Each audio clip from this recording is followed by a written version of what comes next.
Hello everybody. बार बार अपने straw को एक वुलन क्लॉथ से रब कर रहा था। आपको आइडिया है कि फ्रिक्शन यानी कि रब करने से एक ऑब्जेक्ट से चार्ज दूसरे ऑब्जेक्ट में ट्रांसफर हो सकते हैं। तो वुलन ऑब्जेक्ट्स इसलिए मोस्टली लेते हैं क्योंकि इसमें जो फाइबर होता है उसमें थोड़ा इजीली इलेक्ट्रॉन इधर से उधर ट्रांसफर हो जाते हैं। इसमें फाइबर से इलेक्ट्रॉन इजीली इस नॉन कंडक्टर ऑब्जेक्ट पे चिपक जाते हैं। इसको नॉन कंडक्टर लेना इसलिए जरूरी है क्योंकि जहां पर इलेक्ट्रॉन चिपके फिर वहीं रहें। अगर हम कंडक्टर की तरह से लेंगे तो फिर प्रॉब्लम ये होती है कि कंडक्टर चार्ज को ट्रांसमिट कर देता है, यानी एक एंड से दूसरे एंड, तो फिर चार्ज हम देते जाएंगे और वो निकल निकल के कहीं और चला जाएगा। तो इसलिए प्लास्टिक का स्ट्रॉ लिया है और वुलन क्लॉथ पे ऐसे रगड़ लिया है। पहले वाला स्ट्रॉ को थोड़ा तेजी से रगड़ दिया है ना। अब ये जो पहले वाला स्ट्रॉ है ये ऑलरेडी मैंने रब किया हुआ था और ये बॉटल के ऊपर रखा हुआ है। अभी इसको टच नहीं करा रहे, आप देखेंगे क्लियर गैप दिख रहा है, लेकिन ये जो पिंक वाला स्ट्रॉ है ये मेरे व्हाइट वाले स्ट्रॉ से अपने आप दूर जा रहा है, क्लियर गैप है। तो इस एक्सपेरिमेंट से हमें क्या पता चला कि अगर एक ही जैसे कपड़े से रब करें तो सिल्क क्लॉथ से अगर ग्लास रॉड को रब करें तो ग्लास रॉड चार्ज हो जाएगा। चार्ज हो जाने से उसके ऊपर ये देखिए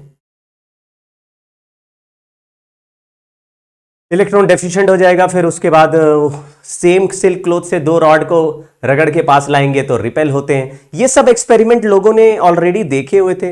अगर आपके घर में एक कैट है और एक ग्लास रॉड है तो कैट को पकड़ के ग्लास रॉड से सूद दो, पीटोगे तो उसके फर से कुछ इलेक्ट्रॉन निकल के ग्लास रॉड में आ जाएंगे और वो जब ग्लास रॉड को आपस में पास में लाओगे तो वो आपस में रिपेल होंगे। कौन से दो? दो कैट वाले, कैट के ऊपर रब कर करके ग्लास रॉड को पास लाओगे, रिपेल होंगे। और अगर ऐसे सिल्क क्लॉथ से रगड़ रगड़ के पास लाओगे तो भी रिपेल होंगे, लेकिन एक कैट वाला और एक सिल्क वाला पास लाओगे तो वो अट्रैक्ट होंगे। तो मतलब कि ऐसा हो गया कि दो मोड ऑफ चार्जिंग होना चाहिए लेंगे। और आज का ये जो लेक्चर है, पहला लेक्चर, ये बहुत ही ईजी चलेगा और थोड़ा तेज भी चलेगा क्योंकि ईजी बहुत है ना। तो बहुत सारी ईजी चीजों में अगर बहुत टाइम लगा देंगे तो जब मजेदार केसेस आएंगे, जब मेन मुद्दा आएगा, जिस तरह के क्वेश्चंस पूछे जाते हैं वो जब आएंगे, तो इसमें जहां जिस पार्ट में ज्यादा सवाल आने का चांस होता है वहां मैं थोड़ा रुक जाऊंगा। वहां प्रैक्टिस भी ज्यादा करेंगे और वहां स्लो भी चलेंगे, ठीक है। तो तुम लोग थोड़ा वेरिएबल स्पीड पे काम करना, नॉन यूनिफॉर्म एक्सेलरेशन की तरह हम लोग काम करेंगे। सर ये तो काइनेमेटिक्स हो गया। इलेक्ट्रोस्टैटिक्स चैप्टर का नाम है इलेक्ट्रोस्टैटिक्स। इलेक्ट्रोस्टैटिक्स रुके हुए चार्ज की स्टडी करेंगे। चार्ज स्टेशनरी है, चार्ज चलेगा तो क्या होगा वो भी अभी इस बात करते हैं, लेकिन आपको थोड़ा थोड़ा आइडिया है। आपने 10th में पढ़ा था कि चलता हुआ चार्ज मैग्नेटिक फील्ड बनाता है। किसी ने नहीं पढ़ा था तो एक बार 10th में जाके पढ़ लेना। 10th में कैसे जा सकते हैं? 10th की बुक कोई उठाओ और वहां पढ़ लो। 10th की एनसीईआरटी आपने पढ़ी थी, उसमें देखा था, या कोई भी आपकी स्कूल बुक थी, कि चलता हुआ चार्ज मैग्नेटिक फील्ड बनाता है। तो मैग्नेटिक फील्ड तो मैग्नेट बनाता है, हाँ मैग्नेट भी बनाता है और चलता हुआ चार्ज भी बनाता है। तो जब इलेक्ट्रोडायनेमिक्स आएगा तो हम उस समय मैग्नेटिज्म की बात कर रहे होंगे, मैग्नेटिक फील्ड की बात कर रहे होंगे। तो इसीलिए चैप्टर को दो हिस्से में ब्रेक कर दिया, या कहानियों को दो हिस्से में ब्रेक कर दिया।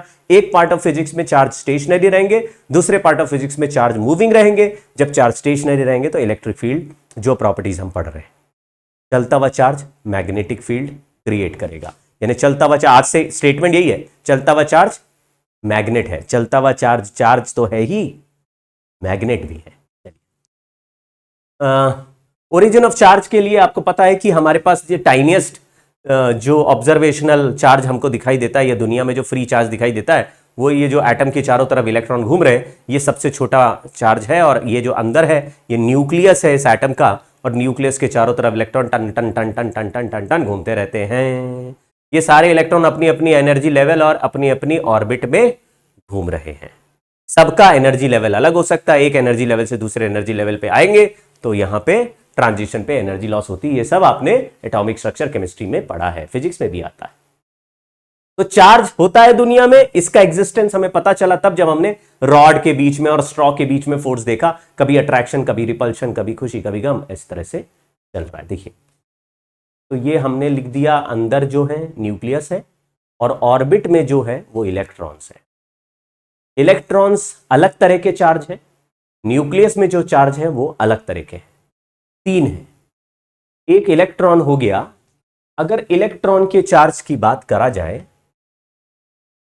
तो ये नेगेटिव चार्ज है और इसका वैल्यू -e⁻⁻⁰ -1.6 इंटू 10⁻⁻19 कूलम। जो प्रोटॉन है वो पॉजिटिव चार्ज है और उसका value plus E is equal to +1.6 into 10⁻⁻19 coulomb. और जो न्यूट्रॉन है वो न्यूट्रल है और न्यूट्रल में कोई चार्ज नहीं है। मतलब ऐसा मत सोचिएगा कि जो चार्ज ऑब्जेक्ट होते हैं उनमें पॉजिटिव चार्ज या नेगेटिव चार्ज होता है और जो चार्ज ऑब्जेक्ट नहीं होते हैं उसमें केवल न्यूट्रल ऑब्जेक्ट होता है। ऐसा नहीं है। अगर पॉजिटिव और नेगेटिव चार्ज के नंबर या वैल्यू बराबर हो जाएं तो ये पूरा एटम भी न्यूट्रल ही हो जाएगा। अगर इसमें एटम वैसे न्यूट्रल ही होते हैं, अगर उससे इलेक्ट्रॉन निकाल लो या एक्स्ट्रा इलेक्ट्रॉन उसको दे दो तो वो आयन बन जाते हैं, तब वो अनचार्ज्ड या तब वो चार्ज्ड दिखाई देते हैं। अदरवाइज कोई भी एटम एक न्यूट्रल बॉडी की तरह होगा और उसके अंदर जितने प्रोटॉन्स होंगे उसके ऑर्बिट में उतने ही इलेक्ट्रॉन्स होंगे, जिससे कि टोटल नेगेटिव चार्ज और टोटल पॉजिटिव चार्ज का सम 0 हो। अगर किसी भी कलेक्शन ऑफ एटम से एक सॉलिड, लिक्विड या गैस बना है तो वो पूरे कंटेनर में जो गैस है या पूरे मटेरियल का जो सॉलिड, लिक्विड है वो भी अगर अनचार्ज्ड है, इसका मतलब है उस पे प्रोटॉन और इलेक्ट्रॉन के नंबर इक्वल चल रहे होंगे, टोटल चार्ज 0 है। ये मत सोचिए कि केवल ऐसे ऑब्जेक्ट से मिलकर बना होगा जो न्यूट्रल है। हालांकि ये बहुत बेसिक बात है, लेकिन न्यूट्रल बॉडी का मतलब न्यूट्रल से बना नहीं है। न्यूट्रल बॉडी का मतलब है उस पर पॉजिटिव नेगेटिव चार्ज की संख्या या वैल्यू बराबर है। दूसरा है कि जो न्यूट्रल ऑब्जेक्ट है वो उसमें ऐसा नहीं है कि सारे न्यूट्रल ऑब्जेक्ट या सारे ही न्यूट्रॉन पॉजिटिव नेगेटिव चार्ज से मिलके बने थे इसलिए न्यूट्रल है। न्यूट्रॉन अपने आप में एक ऑब्जेक्ट है, यह पार्टिकल है जो खुद ही अनचार्ज्ड है, उसके पास कोई चार्ज नहीं है। उसका मतलब यह नहीं है कि उसके अंदर झांक के देखेंगे तो आपको प्रोटॉन और इलेक्ट्रॉन मिलके दिखाई देगा, ऐसा नहीं है। यह न्यूट्रॉन न्यूक्लियस के अंदर किसी रिएक्शन में स्प्लिट होकर प्रोटॉन और इलेक्ट्रॉन में कन्वर्ट हो जाता है, उसको हम बीटा डीके बोलते हैं, माइनस बीटा डीके बोलते हैं। आपने alpha decay, beta decay, gamma decay ऐसा सुना होगा रेडियो एक्टिविटी चैप्टर में।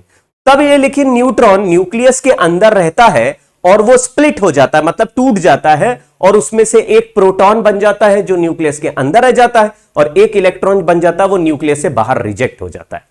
ये वाला जो प्रोसेस है नेगेटिव बीटा डीके, ये वाले में जो न्यूट्रॉन है वो जरूर प्रोटॉन और इलेक्ट्रॉन में कन्वर्ट हो रहा है, लेकिन न्यूट्रॉन जब बाहर दुनिया में घूमता है तो उसका मतलब ये नहीं कि उसको तोड़ के तुम आसानी से प्रोटॉन और इलेक्ट्रॉन बना लोगे या उसमें कोई प्रोटॉन इलेक्ट्रॉन होते नहीं है। तो आप इसको अलग पार्टिकल मान के चलना, तो न्यूट्रल पार्टिकल भी दुनिया में हो सकते हैं, पॉजिटिव चार्ज के पार्टिकल भी हो सकते हैं, नेगेटिव चार्ज के भी। कोई भी ऑब्जेक्ट न्यूट्रल है तो उसमें न्यूट्रल पार्टिकल भी है और पॉजिटिव नेगेटिव का सम बैलेंस हो रहा होगा।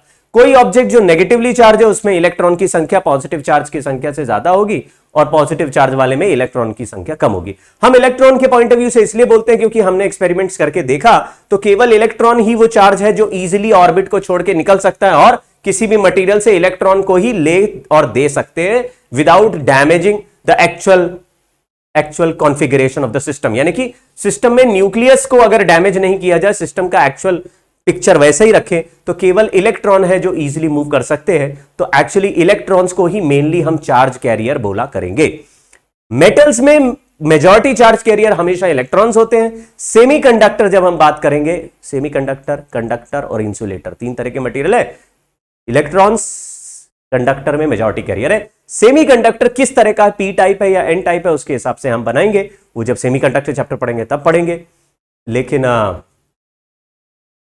इलेक्ट्रॉन ही वो हैं जो आसानी से मूव करेंगे, ठीक है। और इलेक्ट्रॉन का चार्ज ऐसे डिफाइंड है, उसका साइन भी डिफाइंड है। ये किसी ने कन्वेंशनली ले लिया है, वही चले जा रहा है, ठीक है।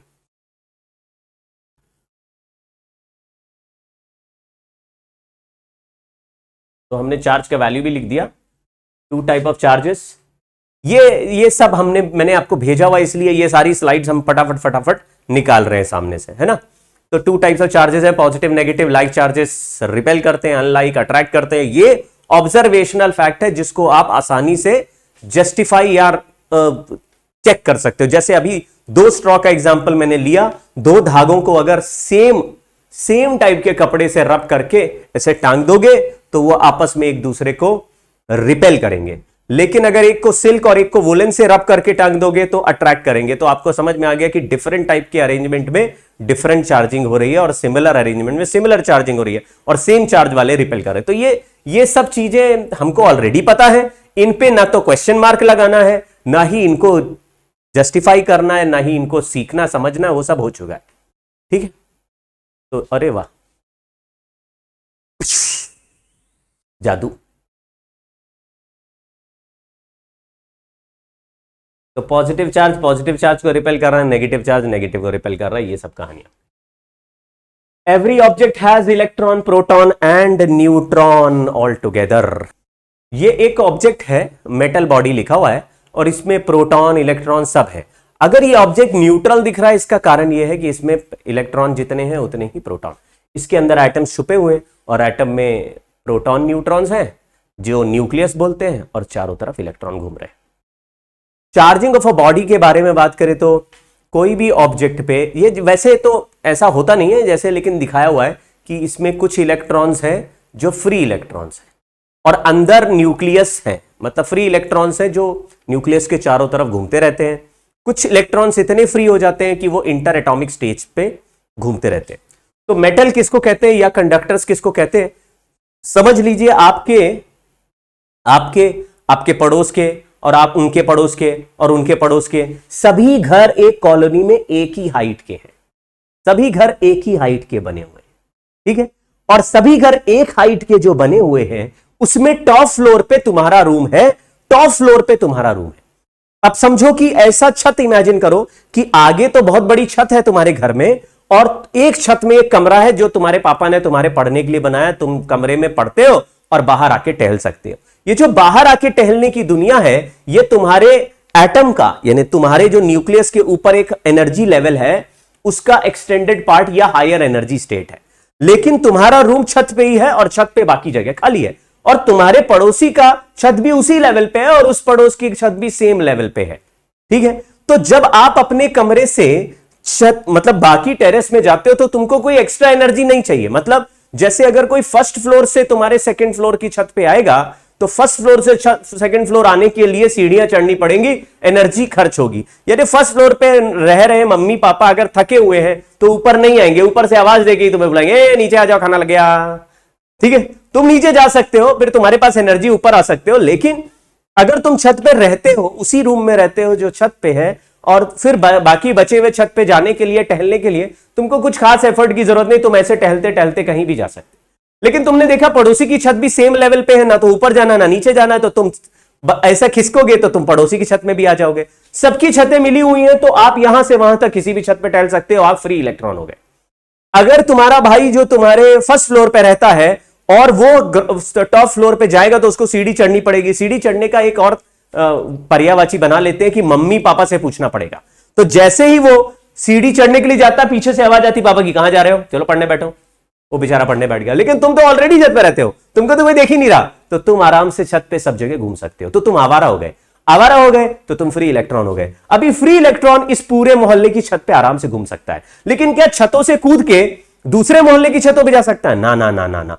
तो कहने का मतलब यह है कि ये एटम में जो पूरा जैसे सॉलिड मटेरियल होगा, मेटल होगा, उसमें सारे एटम एक साथ जुड़े रहते हैं और हर एक की टॉप फ्लोर आपस में, यानी कि हर एक का टॉप एनर्जी लेवल आपस में जुड़ा रहता है। कोई भी इलेक्ट्रॉन जो टॉप मोस्ट एनर्जी लेवल पे है वो इतना फ्री होता है तो कि उसके अगले वाले लेवल से उसका डिफरेंस जीरो होता है। इतना एनर्जेटिक होता है कि नेक्स्ट वाले खाली लेवल से उसका एनर्जी लेवल जीरो होता है, एनर्जी डिफरेंस जीरो होता है। तो वो अपने से खाली एनर्जी लेवल, खाली जगह वाले एनर्जी लेवल पे, उसको बोलते हैं कंडक्शन बैंड, उसमें आराम से जा सकता है। तो आराम से चला गया तो सबके कंडक्शन बैंड जुड़े हुए, तो वो किसी भी एटम के ऊपर घूम सकता है। इसको फ्री इलेक्ट्रॉन कहते हैं।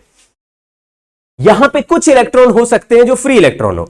यही फ्री इलेक्ट्रॉन जो लूजली कनेक्टेड है अपने न्यूक्लियस से और वो अगल बगल के किसी भी एटम के ऊपर ऐसे ट्रैवल कर सकते हैं, वो फ्री इलेक्ट्रॉन्स को ही एक पॉइंट से दूसरे पॉइंट चलाना आसान होता है। जो एटम के इनर ऑर्बिट में बैठे होंगे, यानी कि एटम के न्यूक्लियस के पास वाले ऑर्बिट में बैठे होंगे, वो फ्री इलेक्ट्रॉन नहीं है। तो जिस भी कंडक्टर में एक इलेक्ट्रॉन भी ऐसा कंडक्शन बैंड में चला गया बिना एनर्जी दिए, उसको सारे मटेरियल को बोलेंगे कंडक्टर है रूम टेम्परेचर में। और जिसमें एक भी इलेक्ट्रॉन बड़ी मुश्किल से भी, मतलब बहुत गर्म कर रहे हैं, बहुत एनर्जी दे रहे हैं, तब भी कोई नहीं जा रहा, हमने गद्दे भी लगवा दी, तकिए भी लगवा दी, लेकिन कोई इलेक्ट्रॉन है जो ग्राउंड फ्लोर से फर्स्ट फ्लोर ही नहीं जा रहा, सेकंड फ्लोर तो उसको बड़ा दूर लग रहा है, रहने ही नहीं जा रहा। तुम्हारे पिताजी ने तुम्हारे लिए ऊपर रूम बनाया, तुम रोने लगे, तुम कह रहे हमें रहना ही नहीं है ऊपर, हमको नीचे याद आ रही है आप लोगों की, हम यहीं रहेंगे नीचे। तो तुमने अब डिसाइड किया तुम फ्री इलेक्ट्रॉन नहीं हो। तो तुम अगर न्यूक्लियस से अटैच्ड हो तो तुम फ्री इलेक्ट्रॉन नहीं हो, अगर फ्री हो तो फ्री इलेक्ट्रॉन। हॉस्टल में रहने लगे, आवारा बन गए, घूमो, इधर इस रूम में सो, उधर न जाओ, अपने इस दोस्त से मिलो, उस दोस्त से मिलो, कोई नहीं रोक रहा, ये फ्री इलेक्ट्रॉन्स हो। तो हमने मान लीजिए ऐसे बोला कि 5 इलेक्ट्रॉन है, इसमें 5 प्रोटॉन है और कुछ न्यूट्रॉन है, तो 5 इलेक्ट्रॉन 5 प्रोटॉन बोलेंगे तो ये बॉडी न्यूट्रल हो जाएगी। लेकिन अगर मैंने 2 इलेक्ट्रॉन्स को बाहर निकाल दिया, अब 3 इलेक्ट्रॉन बचे और 5 प्रोटॉन रहे, तो ये बॉडी पॉजिटिवली चार्ज्ड हो जाएगी। क्या आपको ये बात समझ गए? तीसरी बात, न्यूट्रॉन से कोई फर्क नहीं पड़ रहा हमको, हालांकि न्यूट्रॉन होते हैं लेकिन उसके नंबर चेंज होने से हमें फर्क नहीं पड़ता, वैसे उसका नंबर चेंज करना भी नहीं है, पॉजिटिवली चार्ज बॉडी हो गई। तीसरा, अगर मैंने 2 एक्स्ट्रा इलेक्ट्रॉन इसको दे दिए कहीं बाहर से लेके, या ये जो 2 इलेक्ट्रॉन पहले ऑब्जेक्ट से निकाले थे वो दूसरे ऑब्जेक्ट के अंदर घुसा दिए, हमने कहा लो जबरदस्ती पकड़ लो, तो जैसे ही उसके सरफेस पे ये पहुंचेंगे और अंदर खो जाएंगे, तो ये दो एक्स्ट्रा इलेक्ट्रॉन है, ये टोटल नंबर को 7 इलेक्ट्रॉन और टोटल पॉजिटिव चार्ज को 5 पॉजिटिव चार्ज बोलेंगे, तो आप बोलेंगे ये तो नेगेटिवली चार्ज बॉडी है। अब चार्जिंग के कई मोड हैं, 1 2 3 4 5 ऐसे करके हम लोग बना रहे हैं। चार्जिंग बाय फ्रिक्शन अभी मैंने बताया था कि किसी भी ऑब्जेक्ट को रब करोगे, उसको पेपर के ऊपर ऐसे लाओगे तो पेपर को अट्रैक्ट करेगा। हालांकि पेपर एक न्यूट्रल ऑब्जेक्ट है और ये जो हमने रब किया अपने सर पे, ये स्केल, ये एक प्लास्टिक का बना हुआ, ये एक नॉन कंडक्टिंग ऑब्जेक्ट है, लेकिन किसी भी नॉन कंडक्टर को रब करने से उसमें 2-4 इलेक्ट्रॉन बाहर से या तो एक्स्ट्रा आ सकते हैं या अपने इलेक्ट्रॉन निकल सकते हैं। अगर बाहर से ज्यादा इलेक्ट्रॉन आ रहे हैं तो वो कहेगा हम नेगेटिवली चार्ज हो गए, अगर इसके बॉडी से बाहर वालों को ज्यादा इलेक्ट्रॉन निकल के मिल गए तो वो बोलेगा हम पॉजिटिवली चार्ज है। तो ऐसा एक स्केल को बालों से, देखो ये थोड़ा स्पाइक वाले टाइप के बाल है, इसमें रगड़ा होगा इसने और फिर टट्टर टट्टर टट्टर टट्टर टट्टर टट्टर टट्टर, आहा बड़ा मजा आया, टट्टर टट्टर टट्टर टट्टर टट्टर टट्टर टट्टर टट्टर, फिर चार्ज हो गया, फिर पेपर के कपड़े पे, पेपर के टुकड़ों के पास लेके आए तो ये अट्रैक्ट होंगे, अभी आगे वाली स्लाइड में लेके आएंगे। फिर दूसरा मोड है चार्जिंग बाय कंडक्शन। एक बॉडी जो कि न्यूट्रल है, उसको एक बॉडी जिसको हमने पॉजिटिव चार्ज किया, सर इसको पॉजिटिव चार्ज कैसे किया, इसको पॉजिटिव चार्ज रगड़ के कर दिया, चलो है ना, इसको रगड़ा बहुत उसके कपड़े के ऊपर रगड़ा, इधर उधर बिल्ली के ऊपर रगड़ा, सबके ऊपर रगड़ के इसको पॉजिटिवली चार्ज कर दिया, फिर इसको लेके आए और लेके आए न्यूट्रल बॉडी पे। अब न्यूट्रल बॉडी अगर मेटल का बना हुआ, ये कंडक्टर है, नॉन कंडक्टर में भी होता है लेकिन कंडक्टर में थोड़ा ज्यादा मजेदार तरीके से होता है। जैसे ही पॉजिटिव चार्ज लेके आओगे, या ऐसे कर दो ना, इसको बस ऐसे टच करा दो, ये वायर से जोड़ दो, तो मैंने जैसे ही टच कराया वैसे ही इस ऑब्जेक्ट से थोड़ा पॉजिटिव चार्ज निकल के न्यूट्रल वाले में चला जाएगा। क्योंकि न्यूट्रल वाले में एक्स्ट्रा पॉजिटिव चार्ज नहीं थे, तो आपको वैसे आइडिया है कि सर मूव तो इलेक्ट्रॉन करते हैं, तो पॉजिटिव कैसे निकल के चला जाएगा। अरे भाई तो समझदार है हम लोग, हमें पता है जिसके पास पॉजिटिव चार्ज है यानी कि उसके अंदर इलेक्ट्रॉन की कमी है, उसके अंदर 50 इलेक्ट्रॉन रह सकते थे लेकिन 50 इलेक्ट्रॉन की जगह खाली है, कमरे खाली है, और इधर से एक्स्ट्रा, इधर पे पूरे 50 कमरे हैं भरे हुए हैं, अब एक इलेक्ट्रॉन सब जगह रहता है, लेकिन यहां से कुछ इलेक्ट्रॉन डिसाइड करेंगे यार बहुत सारे रूम खाली है, तो यहां पे हर रूम में रहते उससे अच्छा एक रूम छोड़ के रहो और यहां पे एक्स्ट्रा, यहां पे खाली रूम है यहां खिसक लो। जैसे एक हॉस्टल में डबल सीटर रह रहे हैं, दूसरे हॉस्टल में सारे रूम खाली है, तो ऐसा बोलेंगे भाई डबल सीटर मत रहो, ऐसा करो उस हॉस्टल में आधे बच्चे भेज दो, तो यहां से कुछ इलेक्ट्रॉन निकल के यहां चले जाएंगे, तो यहां से निकल के यहां चले जाएंगे, तो यहां पर कुछ चले जाएंगे, सारे रूम इधर के भरेंगे नहीं। तो ये बॉडी जो पॉजिटिवली चार्ज थी इसका पॉजिटिव चार्ज थोड़ा कम हो जाएगा, और ये बॉडी जो न्यूट्रल थी इसका पॉजिटिव चार्ज थोड़ा बढ़ जाएगा। लेकिन हम लोग अब इतना इलेक्ट्रॉन डिपेंडेंट कहानी नहीं बनाएंगे, हम पॉजिटिव चार्ज को भी मूवेबल चार्ज की तरह इमेजिन करेंगे, नेगेटिव चार्ज को भी मूवेबल चार्ज की तरह इमेजिन करेंगे। यानी कि हमने ऐसा बोला कि इलेक्ट्रॉन एक्चुअली एक जगह से दूसरी जगह इलेक्ट्रॉन चला गया, तो ये जगह इलेक्ट्रॉन के आने से पॉजिटिव चार्ज डिक्रीज हो गया, और इधर इलेक्ट्रॉन शिफ्ट हो गया यानी कम हो गया, तो इसका पॉजिटिव चार्ज इंक्रीज हो गया। लेकिन हम ऐसा सोचें कि इलेक्ट्रॉन ही जाएगा, तब हर बार ऐसा सोचने की जरूरत नहीं। आप ये मान लो कि इसके पास पॉजिटिव चार्ज के ही बहुत सारे पार्टिकल हैं, और बहुत सारे पार्टिकल जो पॉजिटिव चार्ज के, उनमें से कुछ पार्टिकल यहां पे ट्रांसफर हो गए। क्योंकि किसी भी तरह का इमेजिनेशन लीजिए, पिक्चर सिमिलर ही दिखेगी, तो आपकी मर्जी है आप, क्योंकि हमारे पास 2 तरह के सचमुच चार्जेस होते हैं। हालांकि मूविंग चार्ज केवल इलेक्ट्रॉन है, कंडक्टर्स में मेनली। अभी जो इलेक्ट्रोस्टैटिक पढ़ेंगे, चार्ज जो एक्चुअल मूव करेगा वो इलेक्ट्रॉन ही होगा, लेकिन हम पॉजिटिव चार्ज को भी चार्ज पार्टिकल की तरह शिफ्ट होता हुआ मान सकते हैं, मान सकते हैं। चलिए, तो ये भी चार्ज हो गया, ये भी चार्ज हो गया, दोनों पे चार्ज आ गया। कोई कहता है सर बराबर चार्ज होंगे कि बराबर नहीं होंगे, मतलब ये हो सकता है इस पे 50 चार्ज हो तो फिर चिपकाने के बाद इस पे 25 चले जाए, या इस पे 30 चले जाए, या इस पे 20 रह जाए, तो कैसा पिक्चर होगा? अगर ये बिल्कुल आइडेंटिकल शेप के हैं तो बराबर बराबर दे दो, लेकिन शेप और साइज अलग है, जैसे छोटा स्फीयर, बड़ा स्फीयर, तो फिर छोटे स्फीयर पे कम चार्ज रहेंगे, बड़े स्फीयर पे ज्यादा रहेंगे टच करा के हटाने के बाद। तो क्या असली रिलेशन हम बता सकते हैं कुछ सर्टेन ऑब्जेक्ट्स के लिए बता सकते हैं, वो मैं आगे सिखाऊंगा आपको कि कंडक्टर पे चार्ज रिडिस्ट्रीब्यूशन कैसे होता है, कंडक्टर की पूरी प्रॉपर्टी पढ़ेंगे। लेकिन अभी के लिए याद रखो कि बराबर तभी बोलना है जब आइडेंटिकल ऑब्जेक्ट हो, यानी शेप और साइज एक जैसा हो, तो same amount of charge redistribution के बाद दिखेंगे। तो चार्जिंग बाय इंडक्शन दूसरा रूल है। इंडक्शन से कैसे चार्जिंग होती है? एक ऑब्जेक्ट पहले से ही हमारे पास पॉजिटिवली चार्ज था, उसको एक न्यूट्रल ऑब्जेक्ट के पास लेके आए, ऐसे कर दिया या उल्टा बना दिया। एक नेगेटिवली चार्ज ऑब्जेक्ट था, उसको एक न्यूट्रल ऑब्जेक्ट के पास लेके आए, न्यूट्रल। तो न्यूट्रल ऑब्जेक्ट के अट्रैक्शन की वजह से, मतलब न्यूट्रल ऑब्जेक्ट में नेगेटिव चार्ज के अट्रैक्शन की वजह से पॉजिटिव चार्ज इसके इधर एक साइड में अट्रैक्ट होके आ गया, नेगेटिव चार्ज दूसरे साइड में। फिर मैंने इसको अर्थिंग कर दिया। अर्थिंग का मतलब है कि बेसिक पिक्चर अभी तो यही मान के चलो कि अर्थिंग क्या करता है कि जो बाउंड चार्जेस होते हैं, जैसे नेगेटिव चार्ज ने पॉजिटिव चार्ज को अट्रैक्शन से बांध रखा है, उनको अट्रैक्ट कर रहा है, लेकिन नेगेटिव चार्ज को रिपेल कर रहा है, तो रिपल्शन से जो नेगेटिव चार्ज है वो ऐसा ट्रैवल करते हुए अर्थ में चले जाएंगे, क्योंकि अर्थ एक बहुत बड़ा समंदर है चार्ज का, जिसमें कोई भी चार्ज देना चाहोगे अर्थ एक्सेप्ट कर लेता है। तो आपने बोला कि पॉजिटिव चार्ज क्यों नहीं फिर यहां से अर्थ में चले गए? क्योंकि इस पॉजिटिव चार्ज को इनके नेगेटिव चार्ज ने अट्रैक्शन से रोक रखा था, और ये नेगेटिव चार्ज इसके नेगेटिव चार्ज को एक्चुअली रिपेल कर रहे हैं। तो रिपल्शन की वजह से नेगेटिव चार्ज कहता है कि भाई हमको इस नेगेटिव चार्ज से दूर जाना है, और यहां पे तुमने एक ऐसा रास्ता बना दिया जो समंदर में मिल रहा है, तो यहां से अगर रिपल्शन मारोगे तो वो निकल के समंदर में चले जाएंगे, वहां से फिर लौट के नहीं आएंगे।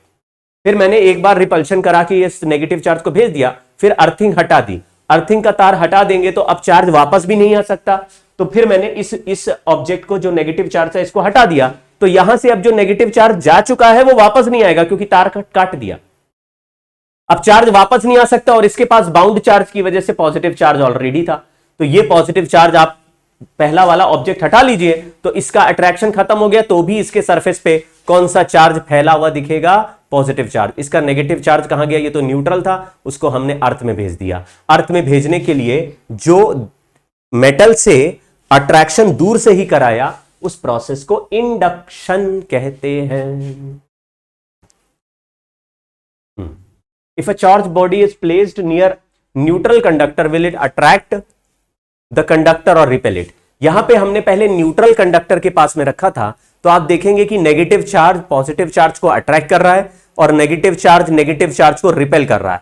अर्थिंग से पहले यह कंडक्टर न्यूट्रल था, लेकिन पॉजिटिव चार्ज नेगेटिव चार्ज से अट्रैक्ट हो रहा है, और इस नेगेटिव चार्ज से इधर का नेगेटिव चार्ज रिपेल हो रहा है, जो कि निकल के अर्थ में चला जाएगा। तो अर्थिंग अभी नहीं किया, तो पॉजिटिव जितना है उतना ही नेगेटिव है, ऑब्जेक्ट न्यूट्रल है। लेकिन आप देखिए तो इस नेगेटिव चार्ज के नजदीक है ये वाला पॉजिटिव चार्ज, और इस नेगेटिव चार्ज से दूर है ये नेगेटिव चार्ज। तो अगर मैं कहूं कि पॉजिटिव चार्ज पे ज्यादा फोर्स लग रहा होगा या नेगेटिव पे, रिपल्शन भी हो रहा है और अट्रैक्शन भी हो रहा है, तो आप कहेंगे जो नजदीक चार्ज होते हैं उन पे ज्यादा फोर्स स्ट्रॉन्गर होना चाहिए। ऐसा हमने देखा है, सुना है, एटम्स में भी ऐसे ही होता है कि इलेक्ट्रॉन जो पास वाले ऑर्बिट में घूमते हैं वो स्ट्रांगली कनेक्टेड होते हैं न्यूक्लियस से, और जो दूर वाले ऑर्बिट में होते हैं वो वीकली कनेक्टेड होते हैं न्यूक्लियस से। इसका मतलब न्यूक्लियस ज्यादा फोर्स लगाता है पास वाले पे। तो यहां नेगेटिव चार्ज से ये वाला चार्ज जो है ज्यादा फोर्स अट्रैक्शन का कर रहा है, और ये वाला रिपल्शन कम है। तो हम बोलेंगे कि अगर किसी चार्ज्ड बॉडी के सामने न्यूट्रल कंडक्टर लगा दिया जाए, एक चार्ज्ड बॉडी के सामने एक न्यूट्रल कंडक्टर लगाया जाए, तो न्यूट्रल कंडक्टर में इंड्यूस्ड चार्जेस यानी इंडक्शन होता है। इंडक्शन से अपोजिट चार्ज पास में आते हैं, सिमिलर चार्ज दूर में इकट्ठा हो जाते हैं। अट्रैक्शन फोर्स बनता है, रिपल्शन फोर्स भी बनता है, लेकिन attraction force usually repulsion force से ज्यादा हो जाएगा, क्योंकि क्लोजर है चार्ज। क्लोजर है, तो क्लोजर की वजह से ये बड़ा फोर्स बनेगा, तो हम ये कह सकते हैं कि नेट फोर्स अट्रैक्शन है। तो आपको ये समझ में आ गया कि अट्रैक्ट करेगा या रिपेल करेगा, अट्रैक्ट करेगा। तो positive charged object neutral object को अट्रैक्ट कर सकता है, चार्ज्ड ऑब्जेक्ट न्यूट्रल ऑब्जेक्ट को रिपेल नहीं कर सकता। मतलब दो ऑब्जेक्ट एक दूसरे को अगर रिपेल कर रहे हैं तो वो दोनों ही चार्ज होंगे, उनमें से कोई न्यूट्रल नहीं हो सकता। इसीलिए बोलते हैं कि दो चार्जेस में अगर कोई, दो ऑब्जेक्ट्स में से अगर कोई चार्ज्ड नहीं है तो अट्रैक्शन आ सकता है, चार्ज है तो भी अट्रैक्शन आ सकता है, लेकिन रिपल्शन आ रहा है तो 100% दोनों सिमिलरली चार्ज्ड ही होंगे। चलिए, टकर टकर टकर टकर टकर टकर टकर टकर टकर टकर टकर टकर, इसलिए यहां पे ये एग्जांपल ले रहे हैं कि ये चार्ज हो गया और ये न्यूट्रल है, तो इसको जब इसके पास लेके आएंगे तो न्यूट्रल ऑब्जेक्ट इसलिए अट्रैक्ट होगा क्योंकि न्यूट्रल ऑब्जेक्ट में क्लोजर वाले इसके पॉजिटिव चार्ज, ये जो स्केल है इसके नजदीक में इसके इलेक्ट्रॉन अपने आप खिसक के आ जाएंगे। तो सर ये तो कंडक्टर नहीं है, ये तो मेटल नहीं होता। आप तो कह रहे थे कि मेटल में इलेक्ट्रॉन आसानी से खिसकते हैं, मेटल में आसानी से खिसकते हैं और नॉन मेटल में मुश्किल से खिसकते हैं। तो नॉन मेटल में क्या होता है ये भी अभी सिखाऊंगा, लेकिन आप ये अभी मान के चलो कि मेटल हो या नॉन मेटल, अगर पॉजिटिवली चार्ज ऑब्जेक्ट को यहां पे लाएंगे, ये देखो पॉजिटिवली चार्ज ऑब्जेक्ट को लाए तो इसके इलेक्ट्रॉन थोड़ा सा नेगेटिवली चार्ज होके इसको, या इसमें लिखा हुआ है कि इलेक्ट्रॉन्स को लेके आए, तो इलेक्ट्रॉन है इस स्केल पे चिपके हुए, जिससे कि ये जो पेपर के पीसेस हैं उनके पॉजिटिव चार्ज नजदीक वाले एंड पे आ जाएंगे और स्केल के इलेक्ट्रॉन से अट्रैक्ट होने लगेंगे। तो कैसे पेपर में कैसे चार्ज शिफ्टिंग होगी, पेपर तो कंडक्टर नहीं होता, पेपर तो नॉन कंडक्टर था, उसमें किस तरह से चार्जिंग होगी ये अभी मैं आपको सिखाऊंगा। दूसरा है चार्जिंग बाय थर्मियोनिक एमिशन, मतलब किसी भी ऑब्जेक्ट को गर्म कीजिए और ज्यादा गर्म कीजिए और भी ज्यादा, बहुत ज्यादा गर्म कीजिए, मतलब हद से ज्यादा गर्म कीजिए, उसकी गर्मी निकाल, मतलब धुआं उड़ा दीजिए उसका।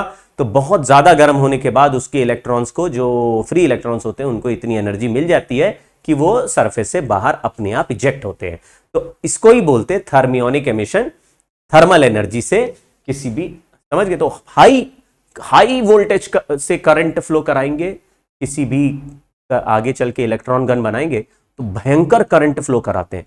ज्यादा करंट फ्लो कराते हैं तो फिलामेंट बहुत गर्म होता है, बहुत गर्म होता है तो उससे इलेक्ट्रॉन अपने आप बाहर निकल जाते हैं। इलेक्ट्रॉन गन ऐसे ही बनती है, high current, high voltage source लगाते हैं। तो थर्मियोनिक एमिशन यानी कि ड्यू टू थर्मल एनर्जी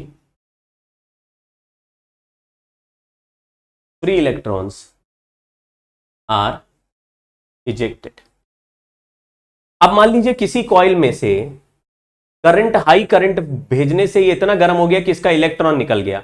तो अगर इलेक्ट्रॉन इसका बाहर निकल के पुटक पुटक करके बाहर निकल रहा है तो ये जो आयन है ये कैसा दिखेगा आपको थोड़ी देर बाद, मतलब ये जो फिलामेंट है वो कैसा दिखेगा? तो आप कहेंगे जी इलेक्ट्रॉन निकल गया तो पॉजिटिव चार्ज दिखेगा। इलेक्ट्रॉन को सामने अट्रैक्ट कर लेंगे, सामने किसी पॉजिटिव प्लेट की सरफेस को रखेंगे तो इसको खींचने से इस फिलामेंट की चार्जिंग हो जाएगी। फोटो इलेक्ट्रिक इफेक्ट भी वैसा ही इफेक्ट है कि अगर आपने रेडिएशन एमिट कर दिया ड्यू टू इंसिडेंट रेडिएशन, तो इंसिडेंट रेडिएशन अगर भेजा तो भी इलेक्ट्रॉन बाहर निकल जाते हैं, इसको फोटो इलेक्ट्रिक इफेक्ट में पढ़ते हैं। तो अगर इलेक्ट्रॉन इससे बाहर निकल गए तो ये प्लेट कैसा दिखेगा? आप कहेंगे जी थोड़ी देर तक इलेक्ट्रॉन बाहर निकलते रहेंगे, प्लेट पॉजिटिवली चार्ज हो जाएगा। तो किसी भी प्लेट को चार्ज करने के लिए आप रेडिएशन से एनर्जी देके इलेक्ट्रॉन निकाल सकते हैं, आप थर्मल एनर्जी देके इलेक्ट्रॉन्स को निकाल सकते हैं, आप दो ऑब्जेक्ट को रगड़ रगड़ के मैकेनिकल एनर्जी देके इलेक्ट्रॉन्स को निकाल सकते हैं, आप कंडक्शन, एक ज्यादा चार्ज ऑब्जेक्ट को कम चार्ज ऑब्जेक्ट से वायर से जोड़ दीजिए तो चार्ज दे सकते हैं, यानी कि चार्जिंग कर सकते हैं किसी ऑब्जेक्ट की। तो इस तरीके से हम लोग चार्जिंग कर रहे हैं। एक आखिरी इफेक्ट है फील्ड एमिशन, यानी कि किसी भी ऐसे मेटल को जिसमें पहले से न्यूट्रल ऑब्जेक्ट है, मतलब इलेक्ट्रॉन्स है, उसको बहुत हाई इलेक्ट्रिक फील्ड में रख दिया। अब हाई इलेक्ट्रिक फील्ड में रखने से इस पे एक अट्रैक्शन फोर्स लगेगा इसके इलेक्ट्रॉन पे, तो ये हाई इलेक्ट्रिक फील्ड इलेक्ट्रॉन को बाहर खींच सकती है। मतलब कि इसको बोलेंगे dielectric breakdown of air, या जो भी मटेरियल जहां पे जिस मीडियम में रखा होगा। तो आप फिर से सुनो, मान लीजिए एक कंडक्टर है जिसको मैंने कोई चार्ज दे रखा है, या ये एक न्यूट्रल कंडक्टर भी है, और उसको उसको एक इतनी ज्यादा इलेक्ट्रिक फील्ड में मैंने रखा कि उससे इलेक्ट्रॉन अपने आप, इलेक्ट्रिक फील्ड ने इतना फोर्स लगाया। इलेक्ट्रिक फील्ड क्या होता है, फोर्स क्यों लगाता है, ये भी आप सीखेंगे। लेकिन आप थोड़ा इमेजिन करो, जैसे ग्रेविटेशनल फील्ड में कोई मास m रखते हैं तो ग्रेविटेशनल फील्ड उस पर फोर्स लगाती है, जैसे अर्थ की ग्रेविटी की वजह से किसी भी ऑब्जेक्ट पे नीचे फोर्स लगता है, वैसे ही समझ लीजिए इस रूम में हमने एक इलेक्ट्रिक फील्ड क्रिएट कर रखी है जिसमें कोई भी चार्ज पर फोर्स लग रहा है। तो ये जो कंडक्टर है इसके अंदर इलेक्ट्रॉन जो है उन पर भी फोर्स लगेगा इलेक्ट्रिक फील्ड की वजह से। अब कंडक्टर के अंदर जो न्यूक्लियस में चार्ज होते हैं, पॉजिटिव चार्ज, वो न्यूक्लियस के अंदर बंद है, और वो न्यूक्लियस भी मेटल के अंदर बंद है, तो वो बाहर नहीं निकल सकता। लेकिन जो उसका फ्री इलेक्ट्रॉन है वो आराम से टहल रहा था, छत पे घूम रहा था। तो समझ गए क्या, ऊपर से एलियन आया, उन्होंने खींचने की कोशिश किया। अब जो रूम के अंदर रहते हैं, घर के अंदर है, वो बच गए, लेकिन जो ऊपर छत पे टहल रहे थे, खेल रहे थे बच्चे, उनको पकड़ के एलियन शिप ने अपनी तरफ खींच लिया।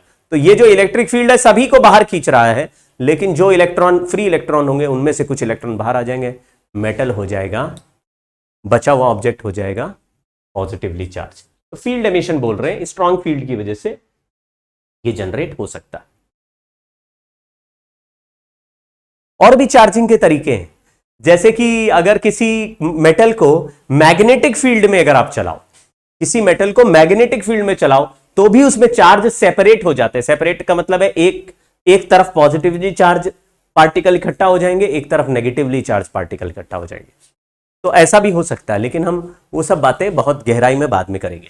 प्रॉपर्टीज ऑफ इलेक्ट्रिक चार्जेस क्या है, charges interact with each other, blah blah blah, ये सब कहानी आपको पता है। स्केलर क्वांटिटी होती है, चार्ज ट्रांसफरेबल है, लेकिन मेनली हम इलेक्ट्रॉन को ही ट्रांसफर करेंगे एक ऑब्जेक्ट से दूसरे ऑब्जेक्ट तक, यही चलेगा चार्ज। लेकिन इलेक्ट्रॉन ऐसा नहीं कि केवल इलेक्ट्रॉन है। जैसे हमने एक कंटेनर में ऐसा गैस लिया जिसमें सारे पॉजिटिव आयंस थे और दूसरे कंटेनर में नेगेटिव आयंस, अब उनको आपस में अब जोड़ दिया तो पॉजिटिव आयन नेगेटिव आयन वाले में चलते हुए, ट्रैवल करते हुए आएंगे। तो तुम कहोगे देखो पॉजिटिव चार्ज भी तो चलता है, बिल्कुल चलता है, पॉजिटिव चार्ज चलता है। मेटल्स में नॉर्मली इलेक्ट्रॉन चलते हैं।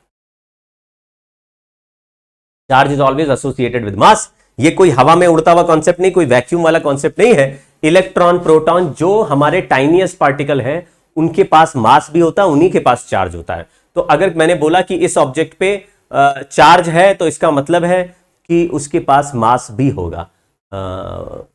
समझ रहे हैं ना, जैसे किसी के पास पॉजिटिव चार्ज है, इसका मतलब उसके पास प्रोटॉन्स जरूर होंगे, बिना प्रोटॉन के वो पॉजिटिव चार्ज नहीं बना रहा होगा। और किसी के पास नेगेटिव चार्ज है, उसके पास न्यूट्रॉन, इलेक्ट्रॉन्स होंगे ही होंगे, ठीक है। लेकिन ऐसा हो सकता है कि कोई ऑब्जेक्ट को मैंने बोला कि भाई ये ऑब्जेक्ट न्यूट्रल है, तो क्या न्यूट्रल है तो उसमें मास नहीं होगा? अरे मास तो होगा ही, चाहे न्यूट्रल हो। न्यूट्रल का मतलब पॉजिटिव नेगेटिव चार्ज का सम 0 हो जाए, बस मास तो होगा ही, ठीक है। तो मास जैसी फंडामेंटल प्रॉपर्टी है charge. The presence of charge itself is convincing proof the existence of mass. In charging the mass of body changes when body is given positive charge, its mass decreases when body is given negative charge, its mass increases। ये हम तभी बोल रहे हैं जब only flow of electron is taken into consideration। आप फिर से समझ लो, जब किसी ने बोला कि मेरे पास एक पॉजिटिवली चार्ज बॉडी का मेटल बॉडी है, इसका मतलब हमने उसमें से कुछ इलेक्ट्रॉन्स निकाल लिए, तो उसका मास इफेक्टिवली कम हो गया। लेकिन याद रखिएगा कि बड़े पिक्चर में अगर हम देखें कि मैंने एक कंटेनर के अंदर ऐसा सोल्यूशन भरा जिसमें बहुत सारे पॉजिटिव आयंस थे, तो बहुत सारे पॉजिटिव आयंस थे, तो पॉजिटिव आयन भी तो अपने आप में एक मास है। अगर मैं और पॉजिटिव आयन उसमें मिलाऊंगा तो उसका मास भी बढ़ जाएगा और पॉजिटिव चार्ज भी बढ़ जाएगा। तो ये बात जो लिखी गई है, ये केवल इलेक्ट्रॉन्स के पर्सपेक्टिव से लिखी हुई है। Electron is getting transferred.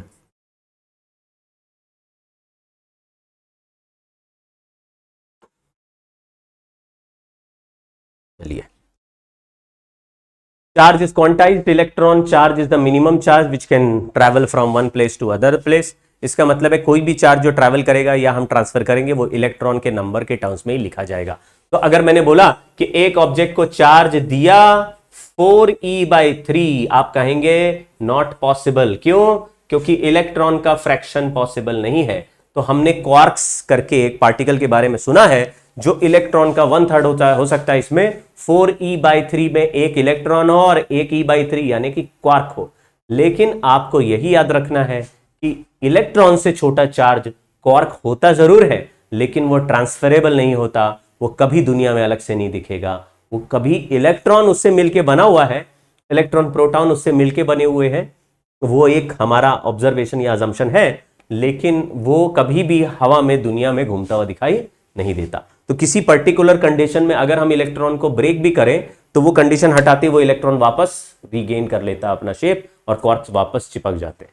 तो सिचुएशन यही है कि आपको कभी भी फ्रैक्शन ऑफ इलेक्ट्रॉन ट्रैवल कराने की इजाजत नहीं है।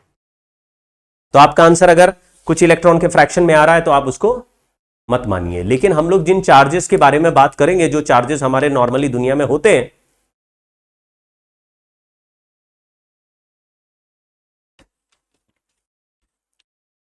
उसमें भी इतने हजारों लाखों इलेक्ट्रॉन्स होते हैं कि उनका नंबर कभी भी हमको फ्रैक्शन में मिलने नहीं वाला। फ्रैक्शन आ भी रहा है तो हम लोग नियरेस्ट इंटीजर में ही उसको पकड़ेंगे। चार्जेस कंजर्व्ड, इसका भी आपको आइडिया है कि अगर एक ऑब्जेक्ट मान लीजिए प्लस क्यू चार्ज का था, दूसरा माइनस क्यू बाई टू था, अब दोनों को आपस में मिला दिया तो total charge plus Q by two, यानी कंजर्वेशन ऑफ चार्ज काम करता है। तो एक ऑब्जेक्ट से दूसरे ऑब्जेक्ट अगर हम चार्ज भेज रहे हैं तो किसी ऑब्जेक्ट का चार्ज डिक्रीज हो रहा है, किसी का इंक्रीज हो रहा है, लेकिन टोटल चार्ज को ऐड करके देखेंगे तो कंजर्व रहेगा। जैसे इस ऑब्जेक्ट पे Q1 है, इस पे Q2 है, आपस में जोड़ दिया तो आपने बोला अरे सर Q1 से थोड़ा चार्ज निकल के Q2 पे चला गया तो Q1 का चार्ज बदल के Q3 हो गया, Q2 से बदल के Q4 हो गया। तो सर ये तो ऐसा लग रहा है कि कम हो गया Q1, तो सर ये इसमें तो दिख लग रहा है कि चार्ज कम हो गया। अभी एक में चार्ज कम कर रहे हो तो दूसरे में बढ़ भी तो रहा होगा। अगर इधर से मान लीजिए 10 इलेक्ट्रॉन निकल के इधर चले गए तो इसके चार्ज में 10 इलेक्ट्रॉन की कमी आई होगी, तो इसमें 10 इलेक्ट्रॉन ही बढ़ गए होंगे। कहीं चार्ज ना तो बीच में खत्म हो जाता है, ना डिस्ट्रॉय हो जाता है, ना बीच में खर्चा हो जाता है। तो अगर दो ऑब्जेक्ट या जो भी कनेक्टिंग बॉडीज है उनको आपस में मिला के टोटल चार्ज इनिशियल देखोगे, फाइनल देखोगे तो आंसर सेम आएगा। जैसे एक ऑब्जेक्ट है जिसपे 100 माइक्रोकूलम था, एक ऑब्जेक्ट है इसमें -20 माइक्रोकूलम है, -20 माइक्रोकूलम है, और मैंने इनको आपस में जोड़ दिया, टच करा दिया। फिर पूछा बताओ इनमें कितना कितना चार्ज है। आप बोलेंगे कि मैंने बोला कि बिल्कुल आइडेंटिकल बॉडीज है, आइडेंटिकल ऑब्जेक्ट्स हैं। तो आप बोलेंगे बिल्कुल आइडेंटिकल होने से किसी के पास ज्यादा कम होने का चांस तो नहीं होना चाहिए, क्योंकि शेप साइज मैटर सब कुछ सेम है, तो फिर चार्ज का रखने का इनका टेंडेंसी भी सेम है। इसको कैपेसिटेंस बोलते हैं। आगे चल के कैपेसिटर चैप्टर में ऐसे ही पढ़ेंगे कि जो भी कोई भी ऑब्जेक्ट एक पर्टिकुलर सिचुएशन में जो चार्ज अपने पास रखना चाहता है उसको कैपेसिटेंस बोलते हैं। तो दोनों चार्ज अगर एक ही शेप साइज मैटर सब कुछ सेम है तो फिर इनको आपस में टच करा के अलग रखने पर भी इन दोनों के चार्ज में किसी के पास ज्यादा कम होने की टेंडेंसी नहीं होगी। दोनों एक जैसे, तो एक जैसा चार्ज रखेंगे, बिल्कुल एक जैसी है। तो हमने देखा कि यहां पे 100 चार्ज या -20 दोनों मिला के +80 चार्ज है, तो इन दोनों को +40 और +40 चार्ज फाइनली दिखाई देगा। आप बोलेंगे जी ये 100 से +40 हो गया, मतलब इसके चार्ज में तो 60 की कमी हो गई, यानी कि यहां से 60 माइक्रोकूलम के बराबर का इलेक्ट्रॉन आके यहां ट्रैवल किया होगा। या बोलो यहां से +60 निकल गया, दूसरे पे चला गया। इसके पास -20 था, इसको +60 मिल गया, तो इसका फाइनल चार्ज आपको +40 दिखेगा। Conservation of charge. Charge invariant है। अगर एक चार्ज दुनिया में रखा है तो तुम भागते हुए देखो, चलते हुए देखो, रामलाल को बुलाओ, ट्रेन से देखो, गड्ढे में घुस के देखो, चार्ज का वैल्यू आपके रेफरेंस फ्रेम और पॉइंट ऑफ व्यू पर डिपेंड नहीं करता, वो फिक्स्ड वैल्यू है। जैसे किसी ऑब्जेक्ट के किसी कंटेनर में 10 इलेक्ट्रॉन रखे हैं तो तुम कैसे भी कंटेनर को किधर भी से भी चलते हुए देखोगे तो भी आपको कंटेनर के अंदर उतनी नंबर ऑफ इलेक्ट्रॉन्स दिखेंगे, यानी कि चार्ज का वैल्यू आपके पॉइंट ऑफ व्यू या ऑब्जर्वेशन फ्रेम पर डिपेंड नहीं करता है। चलिए एक एक करके सवाल कर लेते हैं, बहुत सारे क्वेश्चंस हो गए। लिखा हो positively charge body A attracts body B, then charge on body B may be. अब मे बी में सारे पॉसिबल केसेस लिखेंगे, लेकिन पॉजिटिवली चार्ज बॉडी अट्रैक्ट कर रहा है तो बी या तो नेगेटिवली चार्ज हो सकता है या फिर न्यूट्रल भी हो सकता है, क्योंकि अट्रैक्शन से हमें यह पता चलता है कि कि कोई भी ऑब्जेक्ट के सामने वाला ऑब्जेक्ट पॉजिटिव मतलब अपोजिटिवली चार्ज भी हो सकता है और न्यूट्रल भी हो सकता है, अभी देखा था। ठीक है, हाँ ठीक है। तो नेगेटिवली चार्ज या जीरो है, कांट से गलत हो गया, क्योंकि ये तो कह ही सकते हैं कि पॉजिटिव तो नहीं होगा तो we can not say anything, ऐसा नहीं है। अगर positively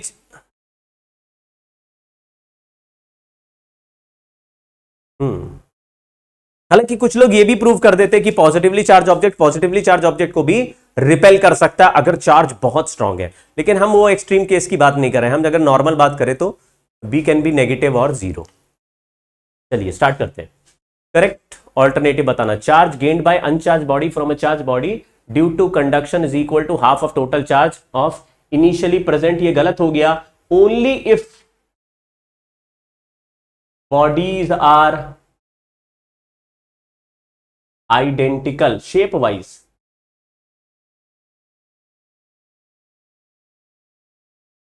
identical, the magnitude of charge increases with increase in velocity of charge। बिल्कुल गलत। चार्ज के वेलोसिटी रेफरेंस फ्रेम पर चार्ज का वैल्यू डिपेंड नहीं करता। Charge can not exist without matter although matter can exist without charge. ये ठीक लग रहा है क्योंकि न्यूट्रॉन एक ऐसा मैटर है जो बिना चार्ज का होता है, लेकिन चार्ज बिना मास का नहीं हो सकता। Repulsion is true test of electrification। electrification means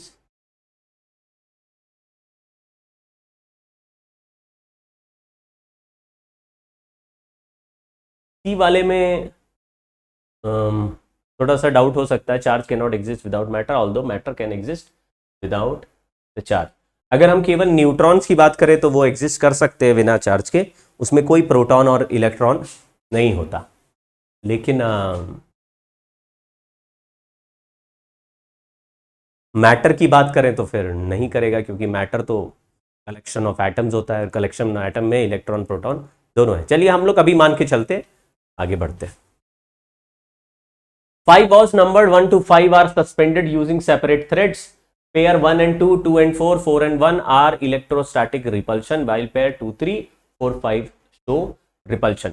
आपको पहले रिपल्शन वाली बात को समझना पड़ेगा। रिपल्शन जब भी होता है तो आप ये समझ जाइए ये चार ऑब्जेक्ट तो हमेशा ही चार्ज्ड है, लेकिन ये भी पता चल गया कि 2 और 3 जैसे चार्ज है 4 और 5 भी वैसे ही चार्ज है।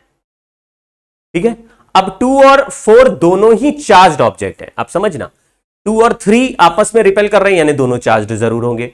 4 और 5 आपस में रिपेल कर रहे हैं तो दोनों चार्ज्ड जरूर होंगे। तो अगर repulsion true test of electrification है तो हम ये कह सकते हैं कि 2 और 3 चार्ज्ड हैं और 4 और 5 चार्ज्ड हैं। लेकिन इसमें यह लिखा है कि 2 और 4 आपस में अट्रैक्ट भी कर रहे हैं, तो दो चार्ज्ड ऑब्जेक्ट अट्रैक्ट तभी करते हैं जब वो अपोजिट हो, यानी 2 और 4 दोनों चार्ज्ड हैं, बोथ चार्ज्ड, अपोजिटली चार्ज्ड। तो दोनों अपोजिटली चार्ज अगर ऑब्जेक्ट होंगे तो अगर मैंने 2 को मान लो पॉजिटिव मान लिया और 4 को नेगेटिव मान लिया थोड़ी देर के लिए, तो 2 अगर पॉजिटिवली चार्ज है तो 1 वाला पार्टिकल, 2 अगर पॉजिटिवली चार्ज है और 1 वाले को अट्रैक्ट कर रहा है, क्योंकि लिखा है कि 2 और 1 में अट्रैक्शन है, तो 2 और 1 में अट्रैक्शन तभी होगा, 2 और 1 में तभी अट्रैक्शन होगा जब 2 पॉजिटिव चार्ज हो, तो 1 या तो न्यूट्रल हो या नेगेटिव हो। 4 अगर 2 पॉजिटिव है तो 4 नेगेटिव है, लेकिन हमने सवाल में देखा कि 4 और 1 के बीच में भी अट्रैक्शन है, तो 4 1 को तभी अट्रैक्ट करेगा जब 1 न्यूट्रल हो या पॉजिटिव हो। इस सवाल में 1 को या न्यूट्रल या नेगेटिव होना चाहिए, न्यूट्रल या पॉजिटिव होना चाहिए। अब नेगेटिव पॉजिटिव दोनों एक साथ तो नहीं हो सकता, तो न्यूट्रल ही होना चाहिए, तो 1 चार्ज मस्ट बी न्यूट्रल। ठीक है, लेकिन मेड ऑफ मेटल बोलना बिल्कुल गलत होगा, क्योंकि हमने देखा है कि नॉन मेटल भी न्यूट्रल ऑब्जेक्ट चार्ज ऑब्जेक्ट से अट्रैक्ट हो जाते हैं। अभी देखा ना, टकर टकर टकर टकर टकर, paper paper paper paper paper को अट्रैक्ट कर रहा था, तो पेपर के अट्रैक्शन के हिसाब से पेपर तो नॉन कंडक्टर है, तो नॉन कंडक्टर भी हो सकता है और मेटल का बना हुआ ऐसा जरूरी नहीं, लेकिन ये मेटल का भी हो सकता है। तो अगर मस्ट भी नहीं लिखा होता, मे बी होता, तो हम मे बी में मेटल कर सकते थे, लेकिन मे बी नहीं, मस्ट भी लिखा, तो मस्ट भी न्यूट्रल एक ही ऑप्शन लिया है। चलिए, आपको जो रिपल्शन है उनको पहले पकड़ना होगा, क्योंकि जो ऑब्जेक्ट रिपेल करते हैं वो चार्ज्ड होंगे ही, ऐसा मान के चल रहे हैं। हालांकि कुछ लोग ये भी प्रूव करते हैं कि बहुत हाई पॉजिटिव चार्ज एक टाइनी पॉजिटिव चार्ज को अट्रैक्ट भी कर सकता है।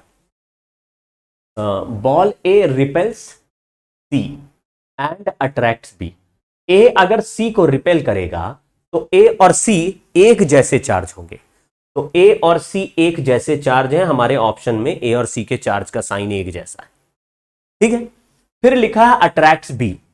अब बी में देखा तो अट्रैक्ट्स बी का मतलब है बी न्यूट्रल भी हो सकता था, लेकिन चारों ऑप्शन में बी के लिए साइन दिया हुआ है, तो बी को अट्रैक्ट कर रहा है, यानी कि अगर साइन दिया, देखो जीरो भी लिखा हो सकता था, तो मुझे पता नहीं है कि बी के ऊपर चार्ज है या नहीं है, लेकिन सवाल के ऑप्शंस जो है वो ये कह रहे हैं कि बी के पास भी चार्ज है, बी अनचार्ज्ड नहीं है, क्योंकि ऑप्शन में ही नहीं दिया।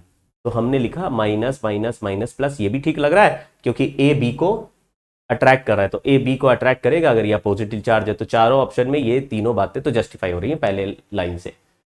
Ball D attracts B. अब क्योंकि बी को हमने चार्ज मान रखा है, तो डी बॉल तभी अट्रैक्ट होगा जब वो या तो न्यूट्रल हो या वो अपोजिटली चार्ज हो। तो ये भी बात सही लग रही है कि डी में या तो न्यूट्रल है बी के साथ, या फिर डी का अपोजिट साइन होना चाहिए, न्यूट्रल या अपोजिट। तो डी में अभी भी सारे ऑप्शन में बात जस्टिफाई हो रही है। फिर लिखा है D attracts B and has no effect on E. No effect दो ऑब्जेक्ट में तभी होता है जब दोनों न्यूट्रल हो। तो आपको एक ऐसा ऑप्शन पकड़ना है जिसमें डी और ई दोनों न्यूट्रल है, क्योंकि न्यूट्रल तभी होगा जब दोनों न्यूट्रल हो। ला ला ला ला ला टे टे टे टे टे टे टे टे टे। D has no effect on E. D has no effect on E तभी होता है जब जैसा न्यूट्रल डी हो न्यूट्रल ई भी हो। अगर डी और ई में से एक भी चार्ज होगा तो अट्रैक्शन ही लिखना पड़ेगा। चलिए, इसमें वैसे लिखा है a negatively charge rod, sorry a नहीं, a negatively charge rod attracts both A and E. Negatively charge rod है तो ए पॉजिटिवली चार्ज ही होगा, क्योंकि ए और सी तो हमेशा ही चार्ज थे, तो ए पॉजिटिवली चार्ज ही होगा। इसके हिसाब से सी पॉजिटिवली चार्ज ही होगा, इसके हिसाब से बी नेगेटिवली चार्ज होगा, इसके हिसाब से डी बी से अट्रैक्ट हो रहा है तो न्यूट्रल भी हो सकता है और पॉजिटिव भी हो सकता है, लेकिन डी का ई पे कोई इफेक्ट नहीं है, तो डी और ई का ऊपर दोनों न्यूट्रल होना चाहिए। There has to be no charge between D. तो ये सी और डी में से आंसर कौन सा सही है, क्योंकि इसमें दोनों में न्यूट्रल बने हुए, तो हमने बोला कि ये ए क्योंकि नेगेटिवली चार्ज ऑब्जेक्ट से अट्रैक्ट हो रहा है तो ए पॉजिटिव होना चाहिए, तो ये वाला सी ऑप्शन सही आवत है। चलिए, the total charge on universe is constant, the total positive charge universe is constant, total negative charge is total number of charge particle. पहला ही सही है, बाकी सब गलत। चलिए, अब हमारा मेन मुद्दा कूलम्स लॉ। कूलम्स लॉ ही हमको मतलब यहां से ही चैप्टर के न्यूमेरिकल कहानी स्टार्ट होगी, इस पर ही ध्यान लगाएंगे, इसी को ध्यान से सीखेंगे, ठीक है ना। पहले की सारी कहानियां थोड़ा थियोरेटिकल थी, वो एक बार पढ़ने से भी आइडिया हो जाता है, और आप देखेंगे उस पर बेस्ड कभी कोई सवाल, ये अट्रैक्शन रिपल्शन टाइप के सवाल आते हैं। ये पिछला जो सवाल था ये शायद एक बार आ चुका है, तो आपने देख लिया, बहुत ही सिंपल सवाल था, कोई बहुत बड़ी बात नहीं थी।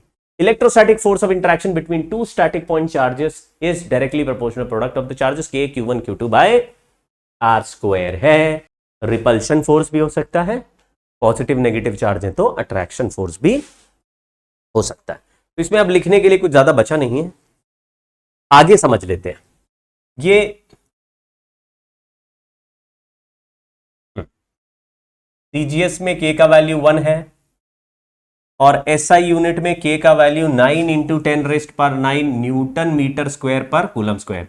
सीजीएस में फोर्स का वैल्यू डाइन में आ जाता है। चार्ज अगर 1 कूलम डालें, डिस्टेंस को 1 मीटर लें तो 1 डाइन फोर्स, ठीक।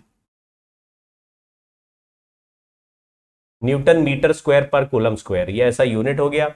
इसका डायमेंशन फॉर्मूला भी बना दिया। The dimension formula is m-1 l-3 t4 a2। A ampere के लिए होता है, टी टाइम के लिए होता है। इसका वैल्यू भी आपको याद रखना पड़ेगा, ये जो एप्सिलॉन नॉट है, तो k जिसको हम 1/4 पाई एप्सिलॉन नॉट बोल रहे हैं, इसको कूलम्स कांस्टेंट हो गया, और इस पूरे टर्म में एप्सिलॉन नॉट एक स्पेशल टर्म हो गया जिसको परमिटिविटी ऑफ वैक्यूम बोल रहे हैं। तो एप्सिलॉन नॉट एक ऐसा टर्म है जो कि मीडियम पर डिपेंड करेगा,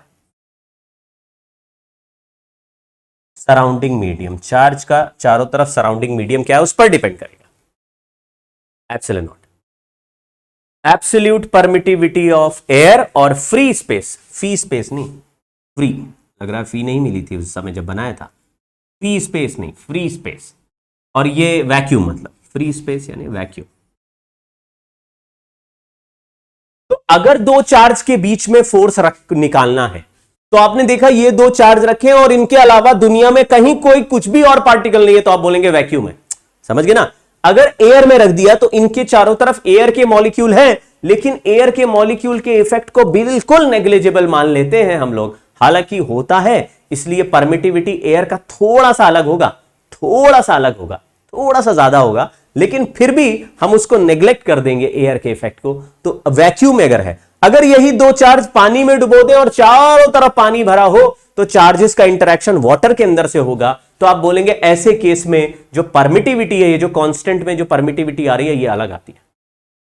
अब इसका क्या कारण है, क्यों ऐसा होता है, ये भी सिखाऊंगा मैं, इफेक्ट ऑफ मीडियम क्या होता है। लेकिन अभी के लिए आप ऐसा इमेजिन कीजिए कि दो चार्ज एक दूसरे से इंटरैक्ट कर रहे हैं, एक दूसरे पे अट्रैक्शन या रिपल्शन फोर्स लगा रहे हैं। तो अट्रैक्शन या रिपल्शन फोर्स में इन चार्जेस के अलावा कुछ भी और नहीं है, वैक्यूम है चारों तरफ। तो इनके बीच में जो फोर्स का फॉर्मूला है उसमें के यानी कि कूलम्स कांस्टेंट की जगह 9 × 10⁻⁹ लिखेंगे। और जो अगर मैंने 1/4 पाई एप्सिलॉन नॉट के हिसाब से लिखा तो epsilon not is the actual constant which depends on the medium. अब 1/4 पाई एप्सिलॉन नॉट को अलग के लिख रहे हैं और एप्सिलॉन नॉट इज अलग से constant which is called permittivity of vacuum. Medium बदलने पर एप्सिलॉन नॉट का वैल्यू बदल के कुछ और हो जाएगा। क्यों हो जाएगा, कहां से आएगा, वो सीखने वाली बात होगी, सिखाएंगे। लेकिन अभी के लिए अगर दो चार्ज वैक्यूम में है तो दोनों के बीच में जो फोर्स है उसका फॉर्मूला आपको ये फॉर्मूला पकड़ लेना, Q1 Q2 by R²। Find out electrostatic force between 2 point charges placed in air 1 coulomb each if they are separated by 1 meter। तो बस आपको फोर्स के वैल्यू में K 9 × 10⁹ Q1 Q2 by R²। तो आपको दिखेगा 9 × 10⁻⁹ न्यूटन। 1 कूलम चार्ज अचीव करना यानी दुनिया में इकट्ठा करना बहुत डिफिकल्ट है।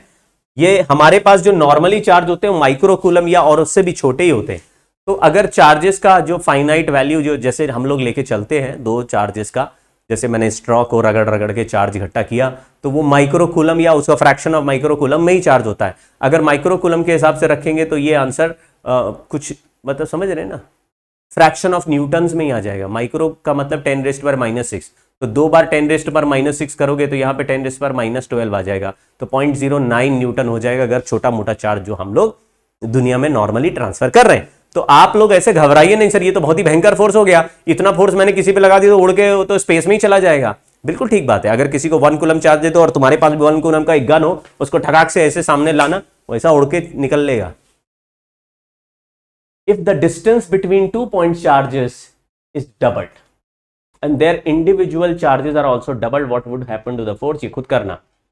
Charge particle m charge Q1, एक फिक्स्ड चार्ज है -Q2, इससे r डिस्टेंस पे एक चार्ज है +Q1 जिसका मास m है और वो सर्कुलर ऑर्बिट में घूम रहा है, यानी सर्कुलर पाथ पे घूम रहा है। तो हमको पता है कि जो अट्रैक्शन फोर्स है वही सेंट्रीपिटल फोर्स हो जाएगा, तो K Q1 Q2 by R²।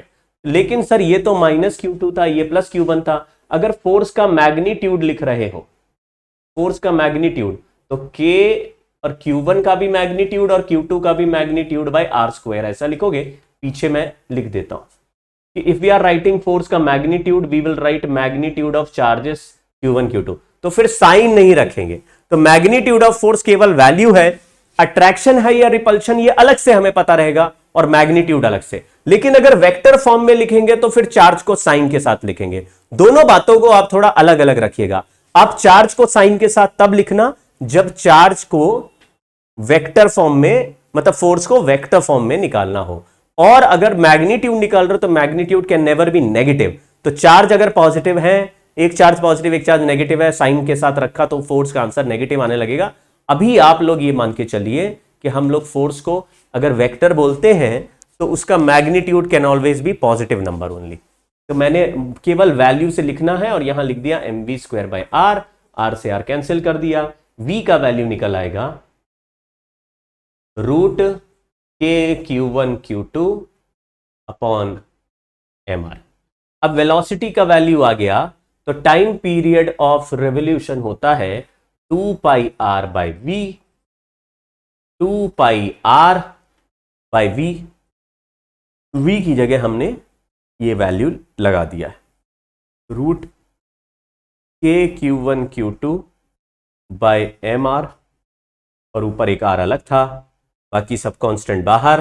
Time period 2π√m/√q1 q2, और k भी है r का पावर 3/2।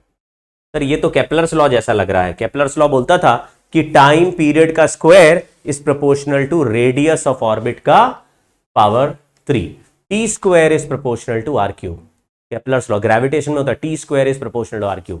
ये हर इनवर्स स्क्वायर लॉ के फंक्शन में काम करेगा। यानी कि दुनिया में कोई भी अट्रैक्शन फोर्स 1/r² का हो और उससे सर्कल बना दिया जाए तो फिर टाइम पीरियड का स्क्वायर प्रोपोर्शनल टू पावर 3/2 में आएगा ही आएगा। ये सभी में होगा।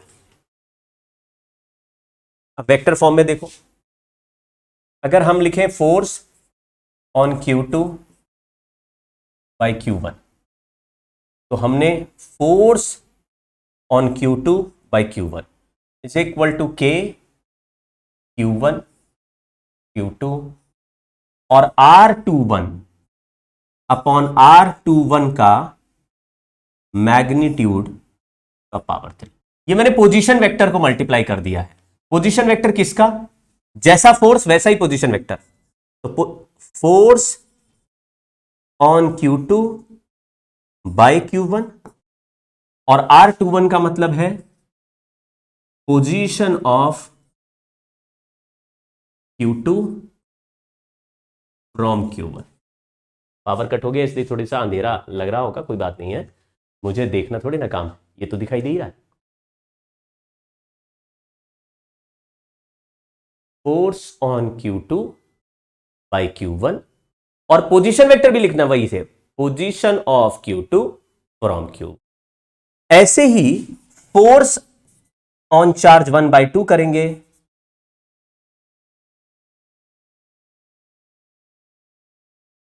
तो k वही रहेगा, q1 q2 भी वही रहेंगे, अपॉन r का 12 का मैग्नीट्यूड का पावर 3 इंटू r12। अब मैं r21 को अगर आप लिखूं तो वो हो जाएगा r2 माइनस r1। यहां पे r12 को लिखूं तो हो जाएगा r1 माइनस r2। ये कुछ रिलेटिव मोशन जैसे हुआ, AB VAB equal to VA minus VB। वैसे ही अगर 2 से बैठ के 1 को देखोगे तो R1 माइनस R2। तो अगर आपको यह पता चल गया कि R21 is negative of R12, तो force 21 is negative of force 12। इसका मतलब है ये तो न्यूटन्स लॉज ऑफ मोशन में थर्ड लॉ है। एक्शन रिएक्शन पेयर, फोर्स दोनों इक्वल एंड अपोजिट हैं।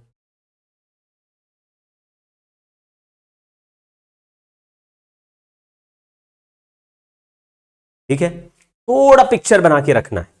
कैसे?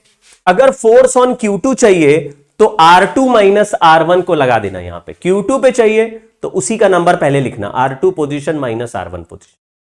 ठीक है, अभी मैं एक आध सवाल करता हूं, ये तो इजी सवाल है, ये तो पहले वाले फॉर्मूले से हो जाएगा। लिखा 2 small balls having equal positive charge Q on each are suspended by 2 insulating strings of equal length L from the hook fixed to a stand.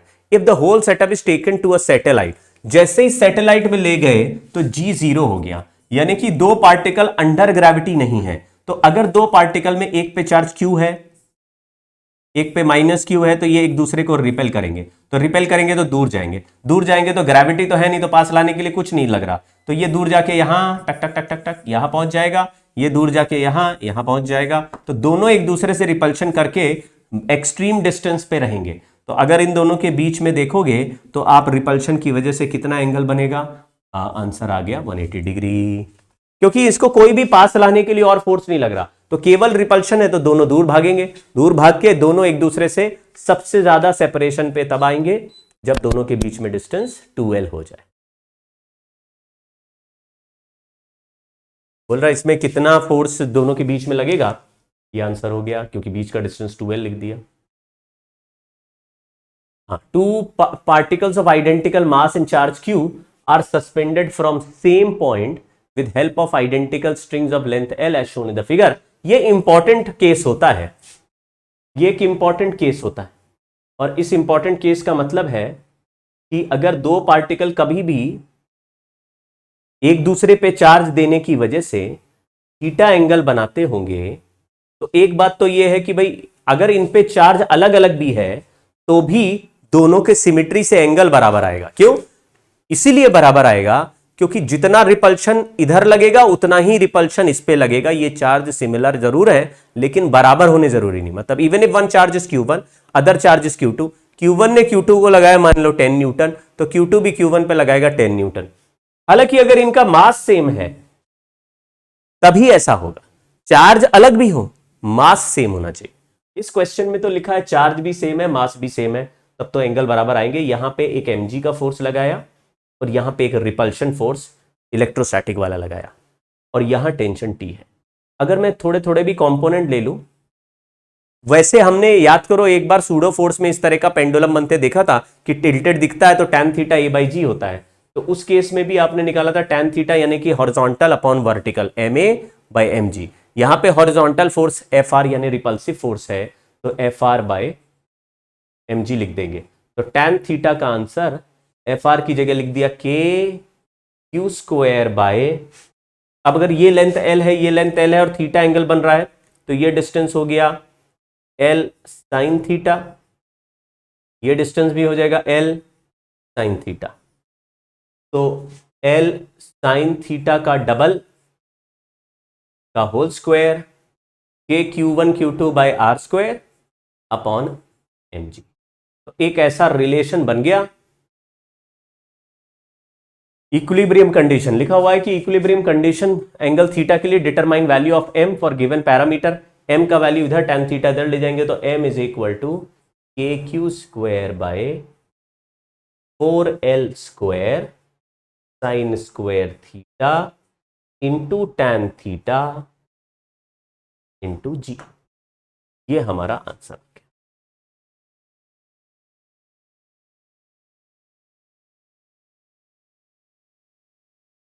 कोई खास बात नहीं है इसमें भाई, बहुत सिंपल।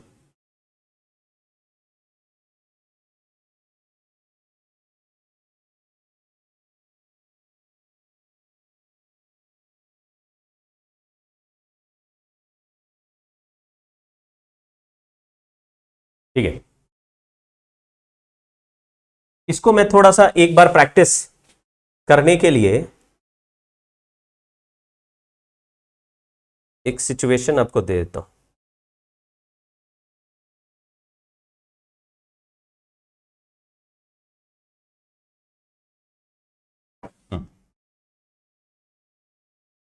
सिचुएशन ये है कि ये ओरिजिन है, एक चार्ज Q1 है जो रखा है 1, 2, 3 पे, और दूसरा चार्ज है वो रखा है -2, -1, 1 पे।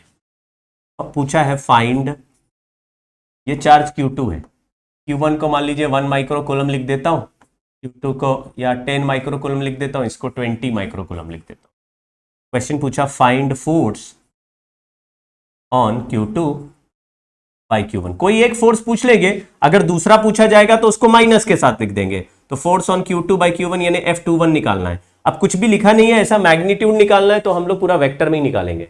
तो K की जगह लिख दिया K और Q1 Q2/r²। तो R देखो यहां पे फोर्स ऑन 2 चाहिए, तो R2 माइनस R1 का पावर 3, और ऊपर भी लिखना R2 माइनस R1 का वेक्टर। तो R2 ये रहा, R2 है -2 i cap minus J cap plus के कैप, और R1 है i cap plus 2 j cap plus 3 k cap. अब सब्ट्रैक्ट कर देते हैं, तो 2 में से 1 -2 में से 1 गया तो -3 i cap -3 j cap plus 2 k cap, नहीं -2 k cap. R2 minus R1 ही लिखना, फोर्स ऑन Q2 बोला तो R2 माइनस R1, बस वैल्यू रखते हैं 9 इंटू 10⁻⁹। Q1 का वैल्यू लिखा 10 माइक्रोकुलम, दूसरा 20 माइक्रोकुलम, और फिर R2 माइनस R1 का value -3i -3j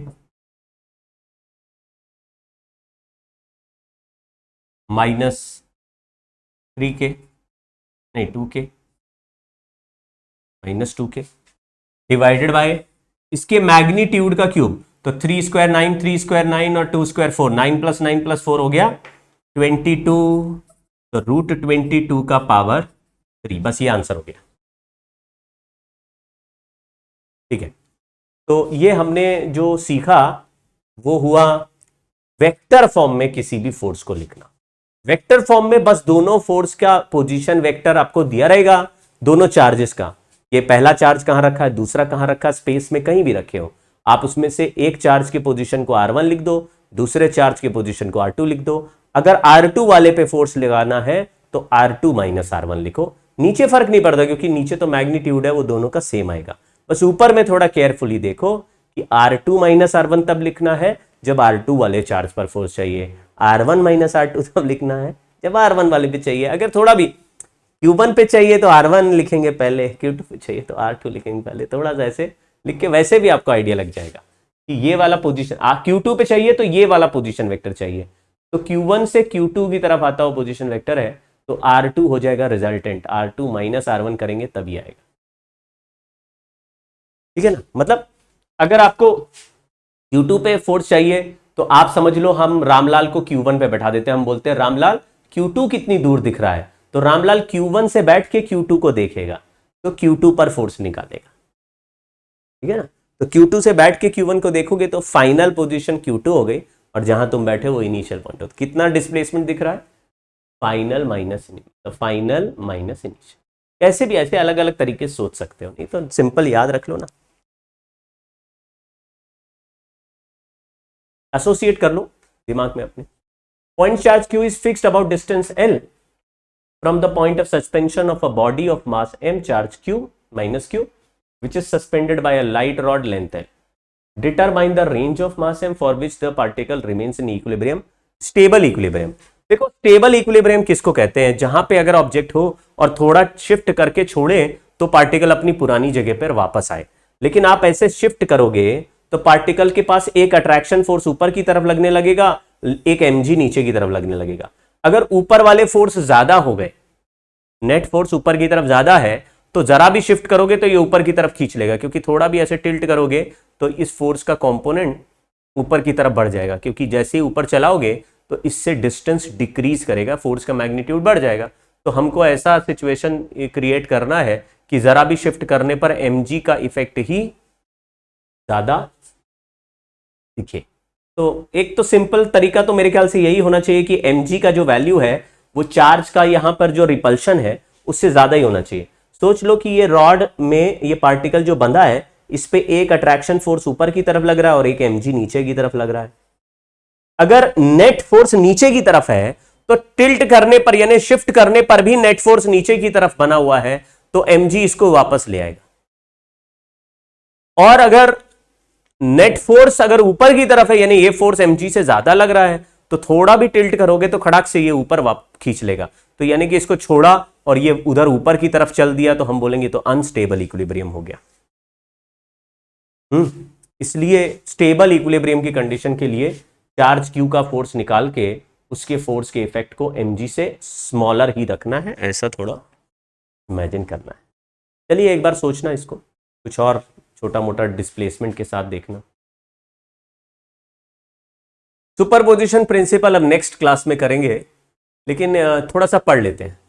superposition principle कहता है कि कहीं पर मान लीजिए कई सारे चार्जेस रखे हैं, एक चार्ज Q1 है, एक Q2 है, एक Q3 है, एक Q4 है, यहां पे कोई चार्ज है Q।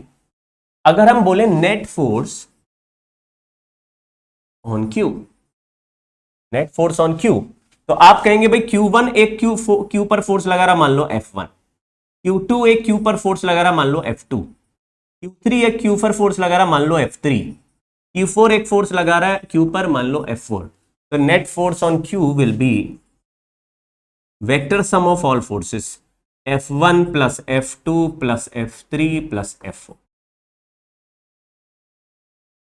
तो आप कहेंगे अगर कोई और भी चार्जेस होते तो उसका भी फोर्स लगा दो।